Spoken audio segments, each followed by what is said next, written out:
আজকে আমি আলোচনা করব সেন্টেন্স এবং তার শ্রেণীবিভাগ। এসে শুরু করা যাক। তো সবার প্রথমেই আসি আমি সেন্টেন্স। সেন্টেন্স কি বা কাকে বলা হয়? সেন্টেন্স কাকে বলা হয়? এক বা একাধিক শব্দ বা লেটার পাশাপাশি বসে অর্থপূর্ণভাবে মনের ভাব প্রকাশ করলে তাকে সেন্টেন্স বা বাক্য বলে। যেমন okay, alright, good bye, I am a simple person, how are you, open the door, etc. You can see on the screen. তো এরপরে আমরা বাক্যের শ্রেণীবিভাগগুলো আলোচনা করব। তো অর্থগত দিক থেকে বাক্যকে 5 ভাগে ভাগ করা যায়। অর্থগত দিক থেকে বাক্যকে 5 ভাগে ভাগ করা যায়, যথা অ্যাসার্টিভ সেন্টেন্স বা বর্ণনামূলক বাক্য, ইন্টারোগেটিভ সেন্টেন্স বা প্রশ্নবোধক বাক্য, ইমপারেটিভ সেন্টেন্স বা অনুজ্ঞাসূচক বাক্য, অপটেটিভ সেন্টেন্স বা ইচ্ছাসূচক বাক্য এবং এক্সক্লেমেটরি সেন্টেন্স বা বিস্ময়সূচক বাক্য। তো এই 5টি সেন্টেন্স সম্পর্কে আমরা এখন বিস্তারিত আলোচনা করব। মন দিয়ে শুনবে। কোথাও যদি বুঝতে অসুবিধা হয় তাহলে কমেন্ট সেকশনকে আমাকে বলবে কোথায় বুঝতে অসুবিধা হলো। তো অ্যাসার্টিভ সেন্টেন্স। অ্যাসার্টিভ সেন্টেন্স কাকে বলা হয়? যে বাক্যের মাধ্যমে কোনো ব্যক্তি, স্থান, কাল, সময়, কোনো ঘটনা প্রভৃতি সম্পর্কে বিবৃতি প্রকাশ করা হয় বা বর্ণনা করা হয় তাকে বলা হয় অ্যাসার্টিভ সেন্টেন্স বা বর্ণনামূলক বাক্য। অ্যাসার্টিভ সেন্টেন্সকে 2 ভাগে ভাগ করা যায়। এক, অ্যাফার্মেটিভ সেন্টেন্স বা হ্যাঁবাচক বাক্য, আর নেগেটিভ সেন্টেন্স বা নাবাচক বাক্য। তো আমি এখানে তোমাদেরকে অ্যাসার্টিভ সেন্টেন্সের বেসিক রুলস গুলো এখানে দিচ্ছি। 4টা রুলস বলছি, বেসিক রুলস, যেগুলোর দিয়েই সাধারণত সব ধরনের অ্যাসার্টিভ সেন্টেন্স গুলো লিখতে হবে। নাম্বার 1 যে রুলসটা, সেটা হচ্ছে, দেখো স্ক্রিনে কি লেখা আছে, প্রথমে সাবজেক্ট, তারপরে ভার্ব, অবজেক্ট। এটা হচ্ছে main rules of the assertive sentence. এরপরে এটাকে যখন আমরা নেগেটিভ করব তখন কি করতে হবে আমাদেরকে? সাবজেক্ট, তারপরে ডু, ডাজ, ডিড, নট, তারপর একটা নট বসাতে হবে, do, does, did, not, verb and others বা অবজেক্ট। যে ক্ষেত্রে আমাদের মেন ভার্ব থাকবে না তখন সেই ক্ষেত্রে কিন্তু হেল্পিং ভার্ব বসে, মেন ভার্ব হিসেবে কাজ করে হেল্পিং ভার্বটাই। তো এখানে হেল্প ভার্ব বসবে যে ক্ষেত্রে আমাদের মেন ভার্ব থাকবে না। তো এক্ষেত্রে রুলসটা কি হবে? প্রথমে সাবজেক্ট, তারপরে হেল্পিং ভার্ব, তারপরে অবজেক্ট। এটাকে যখন আমরা নেগেটিভ করব তখন প্রথমে সাবজেক্ট, তারপরে হেল্পিং ভার্ব, তারপরে নট, তারপরে অবজেক্ট। এসো কয়েকটা এক্সাম্পল আমরা দেখে নিই। নাম্বার 1, আমি তাকে বিশ্বাস করি। আমি তাকে বিশ্বাস করি, এটা কি হবে? I believe him. প্রথমে কি বসলো? আই। আই হচ্ছে এখানে সাবজেক্ট। সাবজেক্ট কিভাবে নির্ণয় করতে হয়, সাবজেক্ট কোনটা, ভার্ব কোনটা, অবজেক্ট কোনটা, সেটা আমি একটা ভিডিওর মধ্যে ইতিমধ্যে আলোচনা করেছি। তোমরা যদি ওই ভিডিওটা না দেখে থাকো তাহলে গিয়ে দেখতে পারো, তাহলে বুঝে যাবে যে সাবজেক্ট, ভার্ব, অবজেক্ট কি। তো শুরু করা যাক। তো এখানে কি বলা হচ্ছে যে আমি তাকে বিশ্বাস করি, আই বিলিভ হিম। এটাকে নেগেটিভ যখন করব তখন কি হবে? আই ডোন্ট বিলিভ হিম বা I do not believe him. The earth moves around the sun. এখানে একটা জিনিস তোমরা দেখলে খেয়াল করবে, ভালো করে যদি দেখো খেয়াল করতে পারছো যে এখানে দেওয়া আছে verb earth, are the earth moves. Moves দেওয়া আছে, ভার্বের সাথে ইএস যুক্ত আছে। ইএস কখন যুক্ত হয় ভার্বের সাথে? বলছে থার্ড পারসন সিঙ্গুলার নাম্বার যদি হয়, যে ক্ষেত্রে আমাদের সাবজেক্টটি থার্ড পারসন সিঙ্গুলার নাম্বার হয়, সেক্ষেত্রে ভার্বের সাথে এস বা ইএস যুক্ত হয়। বোঝা গেল?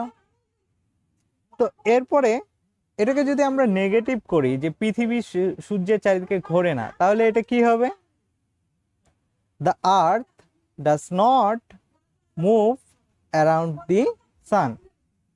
ঠিক আছে, এরপরে I want to help you, এটা নেগেটিভ যদি করি মানে আমি তোমাদেরকে সাহায্য করতে চাই, I want to help you. এটা নেগেটিভ করি যদি, তাহলে কি হবে?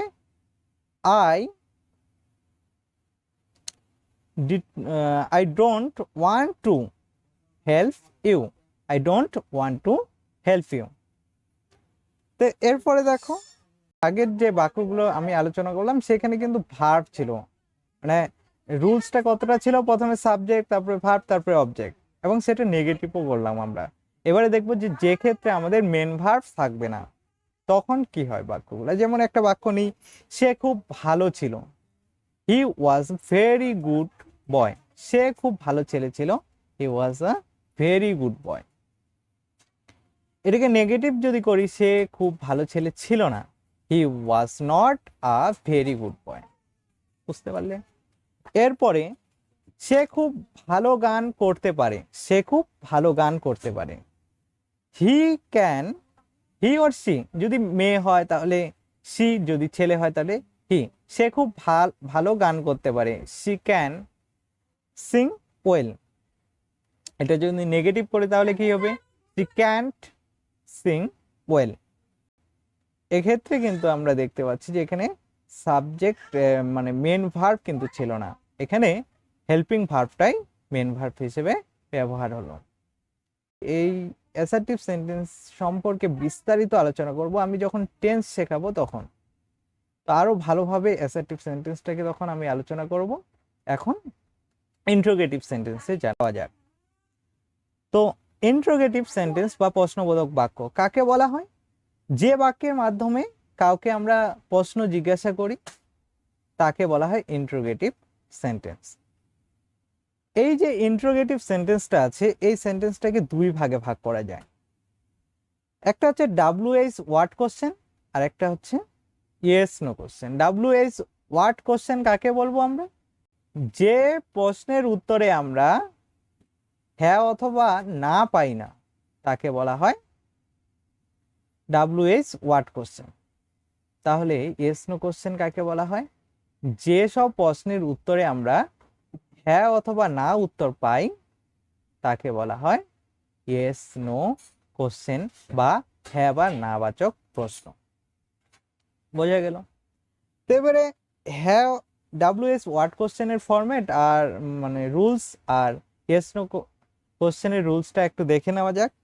তো এক নম্বরে বলছে WH ওয়ার্ড কোশ্চেনের রুলস, যে WH ওয়ার্ড কোশ্চেনটা ওয়ার্ডটা প্রথমে বসবে। WH ওয়ার্ড কি সেটা নিয়ে আমি বিস্তারিত আলোচনা করব এরপরে।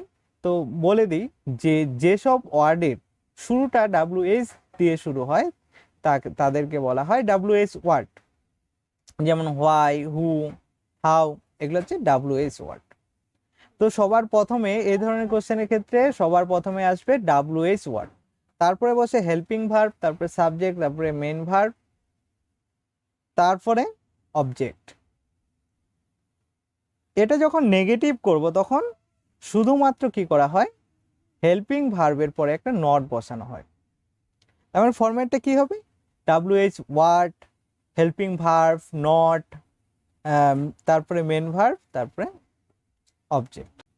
এরপরে ইয়েস নো কোশ্চেনের ফরম্যাটটা কি হবে? ইয়েস নো কোশ্চেনের ফরম্যাট আর একই অনেকটা, শুধু এখানটা শুরুতে WH ওয়ার্ডটা বসবে না।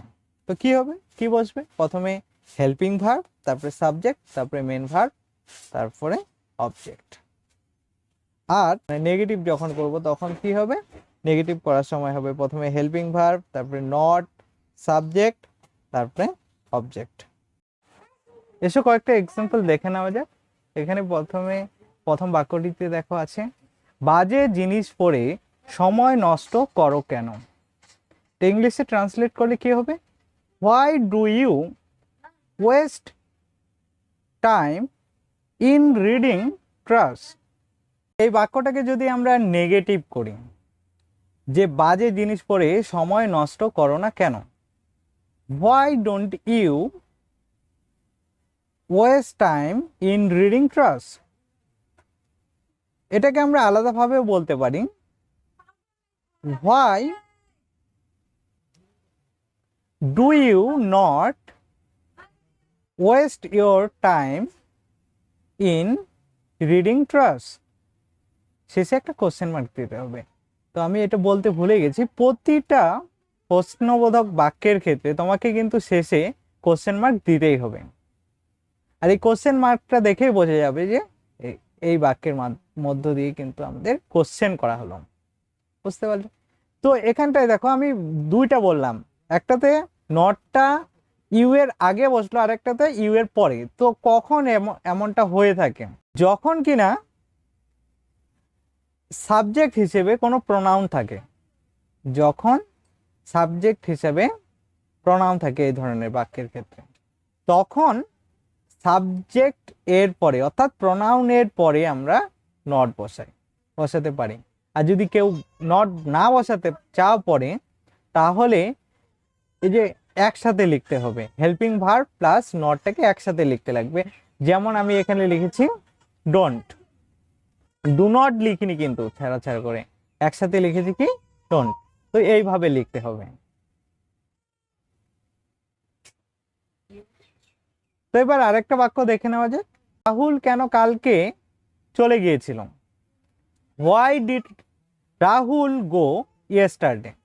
এটাকে যদি নেগেটিভ করি তাহলে কি হবে, রাহুল গতকাল কেন চলে গেল না, why did not Rahul go yesterday. বোঝা গেল? এরপরে আসি আমরা ইয়েস নো কোশ্চেনের ক্ষেত্রে, কয়েকটা ইয়েস নো কোশ্চেনের এক্সাম্পলে ঢুকি আসি। তো প্রথমে আমরা জেনে নেব যে ইয়েস নো কোশ্চেন কাকে বলা হয়। তো যেসব প্রশ্নের উত্তরে আমরা হ্যাঁ অথবা না পাই না তাকে বলা হয় ইয়েস নো কোশ্চেন। তো ইয়েস নো কোশ্চেনের কয়েকটা এক্সাম্পল দেখে নেওয়া যাক, তাহলে জিনিসটা তোমাদের ক্লিয়ার হয়ে যাবে। নাম্বার 1, যেমন এখানে বলেছে যে তুমি কি জানালাটা বন্ধ করতে পারবে, can you close the window. এর অ্যান্সারে তুমি কি বলতে পারো, ইয়েস অথবা নো। তার জন্য এই ধরনের বাক্যগুলোকে বলা হয় ইয়েস নো কোশ্চেন বা প্রশ্নমূলক বাক্য। এরপরে আবার যদি বলি তুমি কি জানালাটা বন্ধ করতে পারবে না, এর অ্যান্সারে কিন্তু হ্যাঁ অথবা না আসবে, কিন্তু এটা নেগেটিভ করলাম আমি, can't you close the window. বোঝা গেল? এরপরে আবার আরেকটা বাক্য নিই, সে কি তাকে সাহায্য করেছিল, ডিড হি হেল্প হিম। সে কি তাকে সাহায্য করেনি, তাহলে কি হবে, did not he help him. এরপরে তাহলে এতক্ষণে তোমাদের ছিল ইন্টারোগেটিভ সেন্টেন্স, এবারে কি হবে ইম্পারেটিভ সেন্টেন্স। ইম্পারেটিভ সেন্টেন্স বা অনুজ্ঞাসূচক বাক্য কাকে বলা হয়, যে বাক্যের মাধ্যমে বা যে সেন্টেন্স বা বাক্যের মাধ্যমে আদেশ, উপদেশ, অনুরোধ প্রভৃতি প্রকাশ করা হয় তাকে ইম্পারেটিভ সেন্টেন্স বা অনুজ্ঞাসূচক বাক্য বলা হয়। রুলস বা স্ট্রাকচার হলো, এই বাক্যের রুলস বা স্ট্রাকচারটি হলো এরকম, প্রথমে ভার্ব তারপরে অবজেক্ট বা আদার্স, প্রথমে ভার্ব তারপরে অবজেক্ট বা আদার্স। এ ধরনের বাক্যের ক্ষেত্রে সাধারণত সাবজেক্টটি উজ্জ থাকে। এরপরে 2 নম্বর রুলসটা হচ্ছে প্লিজ। যখন অনুরোধ করে কাউকে কোনো কিছু বলবো তখন প্লিজ ব্যবহার করি, তারপরে সাবজেক্ট, তারপরে অবজেক্ট বা আদার্স, এই দুইটাই রুলস। এসো এক্সাম্পল দেখে নেওয়া যাক, তোমরা স্ক্রিনের মধ্যে ভালো করে দেখো এক্সাম্পলগুলো। ইংরেজিতে কথা বলার দক্ষতাকে উন্নত করো, try to improve your speaking skills in English. আবার দয়া করে আমাকে 1 গ্লাস জল দিন। Please give me a glass of water. এরপরে বুদ্ধি খাটাও, উপদেশ দিচ্ছে, বুদ্ধি খাটাও। Use your intelligence, use your intelligence, not intelligency, কি ইন্টেলিজেন্স। এরপরে বাসি খাবার খেও না, don't eat stale food, don't eat stale food. এরপরে আমরা অপটেটিভ সেন্টেন্সে চলে আসি। অপটেটিভ সেন্টেন্স কাকে বলা হয়? যে বাক্যের মাধ্যমে ইচ্ছা, আকাঙ্ক্ষা বা প্রার্থনা প্রকাশ করা হয় তাকে বলা হয় অপটেটিভ সেন্টেন্স বা ইচ্ছাসূচক বাক্য। একটা এক্সাম, এই যে বাক্য অপটেটিভ সেন্টেন্স আছে, এই অপটেটিভ সেন্টেন্সের স্ট্রাকচার বা রুলসটা ঠিকঠাক নেই, তার জন্য আমি দিলাম না এখানে। তো যে বাক্যের মাধ্যমে এই ধরনের ইচ্ছা, আকাঙ্ক্ষা বা প্রার্থনা বোঝাবে সেই বাক্যগুলোকে বলা হবে আমাদের অপটেটিভ সেন্টেন্স বা ইচ্ছাসূচক বাক্য। তো কয়েকটা এক্সাম্পল দিই। যেমন বললাম, আমি একটা ইচ্ছা প্রকাশ করলাম যে ঈশ্বর তোমার মঙ্গল করুক, মে গড ব্লেস ইউ। তাহলে এটা হলো ইচ্ছাসূচক একটা বাক্য। আবার এমনটা, চলো ঘুরতে যাই, আমি ইচ্ছা প্রকাশ করলাম যে চলো ঘুরতে যাই, তাহলে এক্ষেত্রে কি হবে? Let's go for a walk, let's go for a walk. এখানে এই দুইটা বাক্যের ক্ষেত্রে কিন্তু আমাদের ইচ্ছা প্রকাশ হচ্ছে, তাহলে এগুলোকে কি বলা হবে? ইচ্ছাসূচক বাক্য। আবার দেখো, যদি আমি পাখি হতাম তাহলে আকাশে উড়ে বেড়াতাম, যদি আমি পাখি হতাম তাহলে আকাশে উড়ে বেড়াতাম, এখানে একটা ইচ্ছা প্রকাশ করা হচ্ছে, করছি। If I were a bird I would fly in the sky, এটাও কিন্তু একটা ইচ্ছাসূচক বাক্য। বোঝা গেল? এরপরে লাস্ট এন্ড ফাইনাল সেন্টেন্সটি হলো এক্সক্লেমেটরি সেন্টেন্স। এক্সক্লেমেটরি সেন্টেন্সটা কি? যে বাক্যের মাধ্যমে বিস্ময় প্রকাশ করা হয়, বিস্ময় বলতে রাগ, আনন্দ, দুঃখ, হাসি, কান্না প্রভৃতি আমাদের মনের ইমোশন বা ফিলিংসগুলোকে প্রকাশ করি যে বাক্যের মাধ্যমে, সেই বাক্যকে বলা হয় এক্সক্লেমেটরি সেন্টেন্স। মনে করো আমরা টিভি দেখছি, তো ইন্ডিয়া ম্যাচটি জিতে গেছে, তো এখানে কি বলবো? যে হুররে, ভারত ম্যাচটি জিতে গেছে। তাহলে এর ইংলিশটা কি হবে? Hurray, India won the match. আবার কেউ মনে করো কেউ আসছে, চুপ কেউ আসছে, আমাকে বললে চুপ কেউ আসছে, হুশ সামওয়ান ইজ কামিং। আবার দেখো কি সুন্দর জায়গা, কোথাও একটা ঘুরতে গেলাম, দেখলাম কি সুন্দর জায়গা, তো আমাদের ইমোশন জেগে উঠবে, ওহ কি সুন্দর জায়গা। তাহলে এটা কি হবে? What a lovely place, emotion feelings থাকবে আমাদের, হোয়াট আ লাভলি প্লেস। তারপরে সংবাদটা অত্যন্ত দুঃখের, the news is very sad. এখানে কিন্তু ইমোশনের সাথে সাথে বলতে হবে আর লাস্টে এক্সক্লেমেশন মার্কটা দিতে হবে, নাহলে কিন্তু সেটা অ্যাসার্টিভ সেন্টেন্স হয়ে যাবে। আমি যদি শুধু এরকম করে বলি normally, this is a very sad news, তাহলে কিন্তু এটা অ্যাসার্টিভ হিসেবে হলো। কিন্তু এখানে যদি লাস্টে আমি এক্সক্লেমেশন মার্কটা দিই তাহলে সেটা এক্সক্লেমেটরি সেন্টেন্স হয়ে যাবে। আর ফিলিংস থাকতে হবে,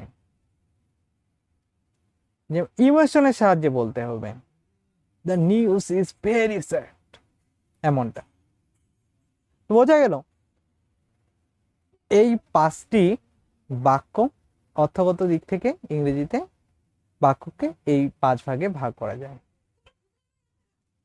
তাহলে আবার মনে করে আগের যেগুলো যতখানি করলাম ততখানি একটু মনে করে নিই। নাম্বার 1, বাক্য কাকে বলা হয়? মানে বাক্যকে অর্থগত দিক থেকে বাক্যকে 5 ভাগে ভাগ করা যায়, যথা number 1 assertive sentence, interrogative sentence, imperative sentence, optative sentence and exclamatory sentence.